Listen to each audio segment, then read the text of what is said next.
लाहौर कलंदर्स का मैच है, लाहौर के अंदर मैच है, होम ग्राउंड है। और अगर हम देखें तो लाहौर कलंदर्स वो टीम है जो अभी इस वक्त तो पॉइंट्स टेबल के ऊपर नंबर 2 पर है, लेकिन हो सकता है कि वो नंबर 1 पर आ जाए। आज का मैच उनके लिए बहुत इंपॉर्टेंट है, इस्लामाबाद यूनाइटेड के साथ है। दोनों ही टीम्स इस वक्त टॉप 2 है अगर हम पॉइंट्स टेबल के ऊपर देखते हैं। और अगर इन टीम्स में से कोई भी मैच जीत जाता है तो उससे होगा क्या, उससे ये होगा कि वो शफल हो जाएंगी।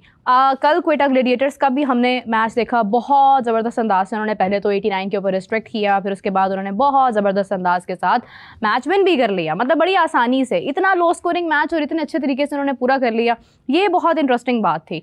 अब इस हवाले से बातचीत का सिलसिला जारी करते हैं। एक तरफ IPL भी, IPL का ज़्यादा जिक्र नहीं करेंगे क्योंकि दिल हमारे भी दुखी हैं और उधर से हमें जो है वो काफ़ी मसलों का सामना भी है, लेकिन कोई मसले वाली बात नहीं है। वैसे तो अभी अनाउंस हुआ है कि शायद कुछ ही देर में, कुछ ही घंटों में जो है वो चीज़ें डिफरेंट हो जाए, तो उससे पहले हम अपनी क्रिकेट की बात कर लेते हैं। मेरे साथ मौजूद हैं sports analyst, sports journalist Zeeshan Rana साहब। अस्सलाम वालेकुम, कैसे हैं आप? I'm good, आप बताएं कैसे हैं, खैरियत से हैं? मैं बिल्कुल ठीक हूँ, आप बताएं आप कैसे हैं? मैचेस देख रहे हैं, कल का मैच कैसा लगा आपको? कल का मैच वैसे तो बताऊं, I'm good, high spirits as always, particularly when I come to your show, तो I'm always in high spirits.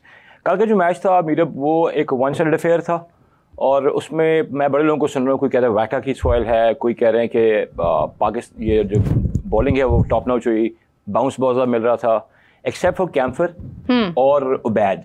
उन दो के अलावा किसी को भी ऐसी एक्सेप्शनल डिलीवरी नहीं पड़ी।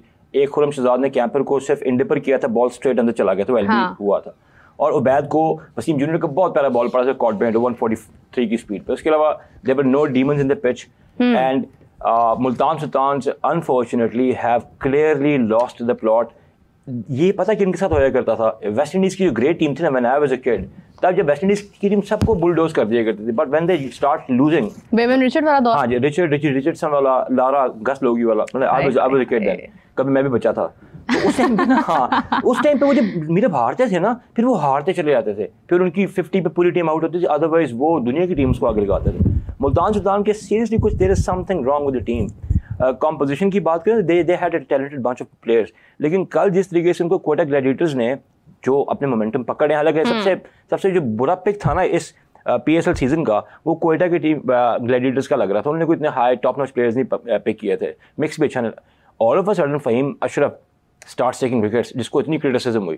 फिर वसीम जूनियर की इंडक्शन, फिर आमिर की जो बॉलिंग है, तो उन्होंने literally, I think this was one of the top notch victories in PSL history के आराम से अपने विद 10 विकेट्स यू वॉन। और एक और रिकॉर्ड बना जो 9th time in T20 international हुआ कि हमारा जो पाकिस्तान का कैप्टन भी है और क्वेटा ग्लैडिएटर्स का भी कैप्टन है, सॉरी मुल्तान का कैप्टन है, उसने मुल्तान सुल्तान के कैप्टन ने बैट कैरी किया, 24 रन किए and the all team bundled out at 88। So this is something, मेरे एक बुक से बाहर की चीज़ लगती है जब भी इनके साथ हुई है। और आज के मैच की बात करें तो आज का मैच तो is one of the most anticipated matches of this season. कल मोहम्मद आमिर एक भी विकेट नहीं ले पाए, इट्स नॉट हिज फॉल्ट। हैरानी इस बात की है कि खुरम शहजाद 4 विकेट्स मतलब उन्होंने निकाली हैं, मोहम्मद वसीम ने 2 विकेट्स निकाली हैं, फहीम अशरफ ने 2 विकेट्स निकाली, इसका जिक्र भी आपने भी किया, लेकिन मोहम्मद आमिर को कल विकेट्स मिली नहीं है। And then we will say कि उन्होंने ओवर्स कितने करवाए, उन्होंने 3 ओवर्स करवाए, फिर 4 ओवर्स जो है वो खुरम शहजाद और मोहम्मद वसीम को मिले। कैप्टेंसी कैसी थी क्वेटा ग्लैडिएटर्स की कल?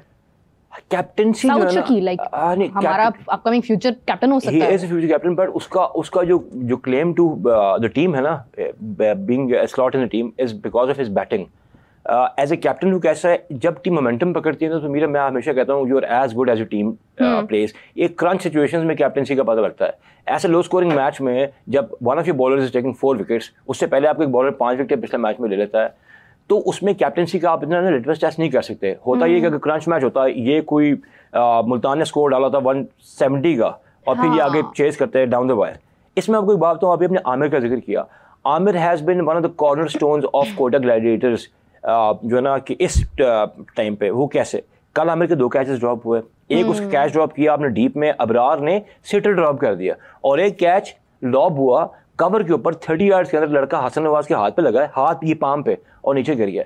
सो इन सच स्टेट ऑफ अफेयर्स आप आमिर की बॉलिंग जो है ना, उसका वो जो थ्रेट परसेप्शन है ना अपोजिशन टीम के ऊपर, वो अच्छा भला है। तो पूरा मिक्स अच्छा बॉलिंग कर रहा है, इसमें एवरीवन इज स्टेपिंग इन। पता तब लगेगा जब इनको कोई इस्लामाबाद की जैसी टीम टकरेगी या फिर लाहौर जैसी टीम अपने अपवर्ड मूवमेंट पे टकरेगी, फिर इसका सही आपको आइडिया होगा। लेकिन ये है कि ऑनेस्टली स्पीकिंग कल के मैच में अगर मैं देखूं कि आई डोंट नो कि it was the poor batting और it was the good bowling, ये मुझे समझ नहीं आ रहा कल। थोड़ा सा पता है क्या, जब पिच हल्का सा ट्रू बाउंस पे आती है ना, तो आपकी बॉल अगर अच्छी हार्ड लेंथ पे जा रही होती है ना, तो बैटर जो है ना वो डबल माइंडेड हो जाता है। अब आपको पता है, मुझे पता है, हमेशा जिक्र करते हैं आपके शोज में, हमारी बैटिंग की technique is a lot yet to be desired है। तो जब बैटिंग की टेक्निक ठीक नहीं होगी, आप अपने फ्रंट या बैकफुट की ट्रिगर मूवमेंट पे श्योर नहीं होंगे, आपको इस लेंथ का बॉल तंग करेगा।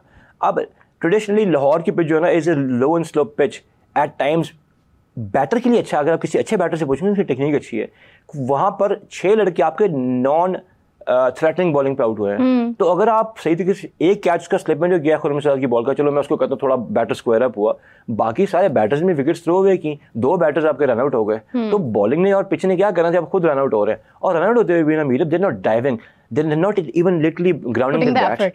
तो फिर आप उस पर बॉलिंग को क्या कर सकते हैं? मेरे ख्याल 4 विकेट इन्होंने थ्रो अवे किए हैं।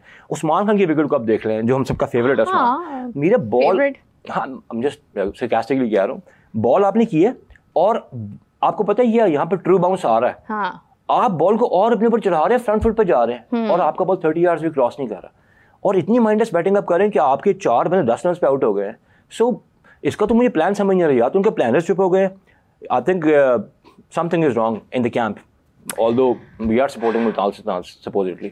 Well, I don't know, क्योंकि अगर हम देखें जितना कॉन्फिडेंस हमें नजर आया था अली तरीन साहब में PSL से पहले, जो उनके इंटरव्यू से जो उनके बयान थे, and then the practice session, और फिर उनका खुद आना खुद खेलना, वो बहुत ज़्यादा कॉन्फिडेंट थे। और अभी जिस तरह की परफॉर्मेंस हो रही है, I am not blaming a specific person, लेकिन मैं सबकी बात कर रही हूँ कि एवरीवन देयर, उनमें से कोई एक आधा ऐसा प्लेयर होगा जो शायद आपको कुछ एफर्ट पुट करता हुआ नजर आएगा, अदरवाइज सबके सब उसी पेस में उसी तरह से जा रहे हैं।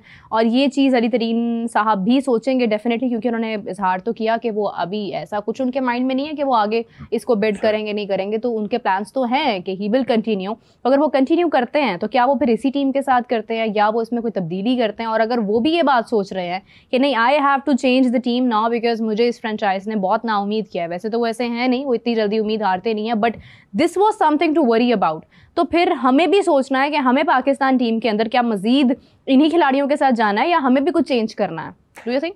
I think first of all तो अली is an entrepreneur जो होता है ना, हमेशा एक फ्रेश आइडियाज लेके आते हैं, he's a youngster and we need people like him जो कि अपने फ्रेश आइडियाज को लेके आए। People are usually very judgmental in our part of the world actually, मैं पाकिस्तान की बात करूँगा। He just gave his candid feedback and response, okay ठीक है, मीडिया पे ना देते हैं, लेकिन आई थिंक जो बंदा इतना ओपन कम्युनिकेशन में अपवर्ड एंड लेटरल पे होगा, तो डाउनवर्ड कम्युनिकेशन में बड़ा क्लियर होगा। मेरा नहीं ख्याल ऐसा बंदा अपनी टीम पे प्रेशर डालता होगा, और टीम को जब आप इतने पैम्पर करते हैं तो then you expect results from them as well. एक जगह से PCB जो कि आपको कह रहे हैं 10th एडिशन के बाद you have to repurchase by the franchise again, आपने रेंट पे फ्रेंचाइज ली हुई है। फिर आपके कैप्टन जो है वो चैंपियंस ट्रॉफी से हारता हुआ आया था, so once you carry the baggage, फिर आपका कैप्टन T20 से नॉक ऑफ हो चुका था, कैप्टन नहीं रहा था रिजवान, और ड्रॉप भी हो गया था। तो जब हम नेगेटिव एनर्जी की बात करते हैं ना, रिजवान बेचारा जब आया तो टीम के साथ उसका जो ना ओवरऑल टीम का मोरल, यहाँ पर कैप्टनसी मैटर करती है। If the leader shoulder has dropped तो ये ऐसे होता है। ये वही रिजवान थे जिनको 3 बैक टू बैक फाइनल्स में ले गया, एक उसने ट्रॉफी भी लिफ्ट की। जब वो कराची से निकाला गया था तो Rizwan was here with a mission, और रिजवान ने बड़ा परफॉर्म किया।